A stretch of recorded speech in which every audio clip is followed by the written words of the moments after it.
مخصوص احباب۔ اعلان نبوت سے قبل جو لوگ حضور صلی اللہ علیہ وآلہ وسلم کے مخصوص احباب و رفقا تھے وہ سب نہایت ہی بلند اخلاق، عالی مرتبہ، ہوش مند اور باوقار لوگ تھے۔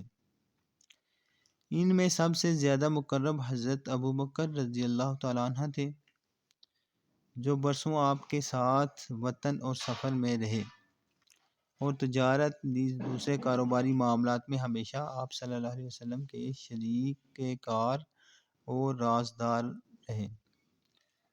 اسی طرح حضرت ختیجہ رضی اللہ تعالیٰ عنہ کے چچا زاد بھائی حضرت حکیم بن حزام رضی اللہ تعالیٰ عنہ جو قریش کے نہایت ہی معزز رئیس تھے اور جن کا ایک خصوصی شرف یہ ہے کہ ان کی ولادت خانہ کعبہ کے اندر ہوئی تھی، یہ بھی حضور صلی اللہ علیہ وآلہ وسلم کے مخصوص احباب میں خصوصی امتیاز رکھتے تھے۔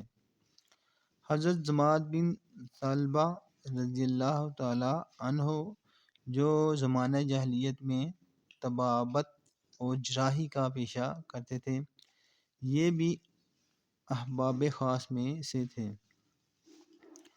حضور صلی اللہ علیہ وآلہ وسلم کے اعلان نبوت کے بعد یہ اپنے گاؤں سے مکہ آئے تو کفار قریش کی زبانی یہ پروپیگنڈا سنا کہ محمد صلی اللہ علیہ وآلہ وسلم مجنون ہو گئے ہیں۔ پھر یہ دیکھا کہ حضور صلی اللہ علیہ وآلہ وسلم راستہ میں تشریف لے جا رہے ہیں اور آپ کے پیچھے لڑکوں کا ایک گول ہے جو شور مچا رہا ہے۔ یہ دیکھ کر حضرت زماد بن ثعلبہ رضی اللہ تعالیٰ عنہ کو کچھ شبہ پیدا ہوا اور پرانی دوستی کی بنا پر ان کو انتہائی رنج و قلق ہوا۔ چنانچہ یہ حضور صلی اللہ علیہ وآلہ وسلم کے پاس آئے اور کہنے لگے کہ اے محمد صلی اللہ علیہ وآلہ وسلم، میں طبیب ہوں اور جنون کا علاج کر سکتا ہوں۔ یہ سن کر حضور صلی اللہ علیہ وسلم نے خدا کی حمد و ثنا کے بعد چند جملے ارشاد فرمائے جن کا حضرت زماد بن ثعلبہ رضی اللہ تعالیٰ عنہ کے قلب پر اتنا گہرا اثر ہوا کہ وہ فوراً ہی مشرف با اسلام ہو گئے۔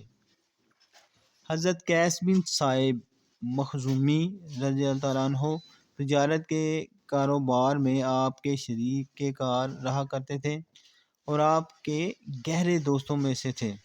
کہا کرتے تھے کہ حضور اکرم صلی اللہ علیہ وآلہ وسلم کا معاملہ اپنے تجارتی شرکاء کے ساتھ ہمیشہ نہایت ہی صاف ستھرا رہتا تھا اور کبھی کوئی جھگڑا پیش نہیں آتا تھا۔